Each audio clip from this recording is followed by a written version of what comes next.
Bonjour à tous et bienvenue dans cette vidéo. Aujourd'hui, nous allons devoir parler une nouvelle fois de la composition, sinon de la publication du nouveau gouvernement qu'on appelle le gouvernement Souminois II. Dans cette vidéo, nous allons devoir étayer les raisons qui justifient le fait que le président de la République n'a pas eu à tenir parole quant à la composition de ce gouvernement parce que, souvenez-vous, lors de l'annonce de ce gouvernement, on avait eu à évoquer la question de l'effectif du gouvernement en vue de garantir ou sinon d'économiser l'argent du pays par rapport aux dépenses qui regorgent le gouvernement. Et parmi aussi les objectifs qui ont été annoncés normalement, il fallait éjecter certains ministres qui étaient moins performants. Cependant, selon ce qu'on a eu à remarquer après la publication de ce nouveau gouvernement, l'effectif n'a pas vraiment été réduit comme tel parce qu'on est passé de 54 à 53 membres, mais qu'en plus de cela, on a eu à retrouver certains ministères qui ont eu à avoir à la fois le ministre délégué, mais également les vice-ministres.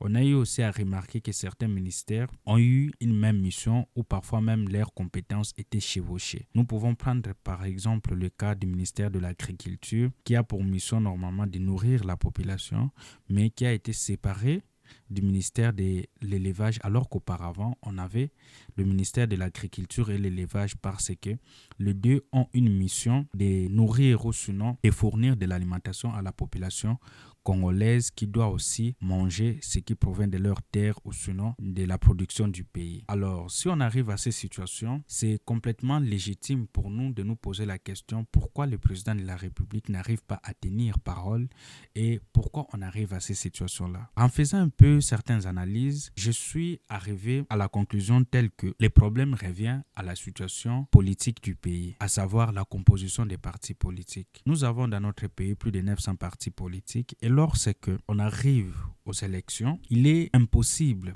quelle que soit la viabilité ou sinon la popularité d'un candidat qui est passé ou sinon qui passe président de la République, de détenir au sein de son parti la majorité parlementaire qui va lui permettre de diriger aisément au sein de son mandat, ce qui lui ramène à composer avec d'autres partis politiques.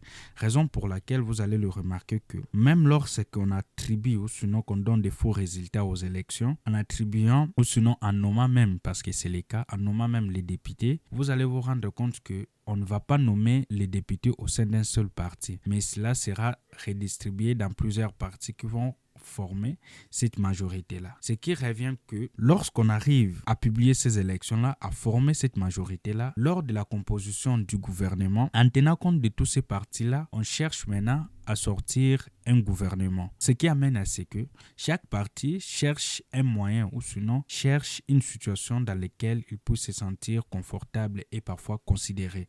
C'est-à-dire être nommé comme ministre. Et si on ne trouve pas un poste dans un ministère, on va le chercher dans le portefeuille, c'est-à-dire dans les entreprises publiques. Cette situation nous ramène au fait qu'il est vraiment, si pas impossible, extrêmement difficile pour le président de pouvoir réduire la taille du gouvernement parce qu'il aura plus de chances de frustrer la plupart des gens de son parti politique ou sinon de sa majorité pour arriver à cet objectif-là. Au vu de la situation, le président de la République, normalement, devrait essayer de peser quant à la composition de son gouvernement, mais il voit également les répercussions au sein, par exemple, du Parlement ou sinon au sein des institutions étatiques qui pourraient être ou sinon rentrer en crise avec lui. Et surtout que la situation actuelle du pays ne le permet pas, il est extrêmement difficile pour lui de manœuvrer dans cette vague d'océan-là. Alors, qu'est-ce qu'on peut faire maintenant pour éviter cette situation à l'avenir? Parce que c'est une situation qui va demeurer, quel que soit le président qui va venir. Pour moi, la solution serait premièrement de réformer les partis politiques. Pourquoi réformer les partis politiques? Parce que nous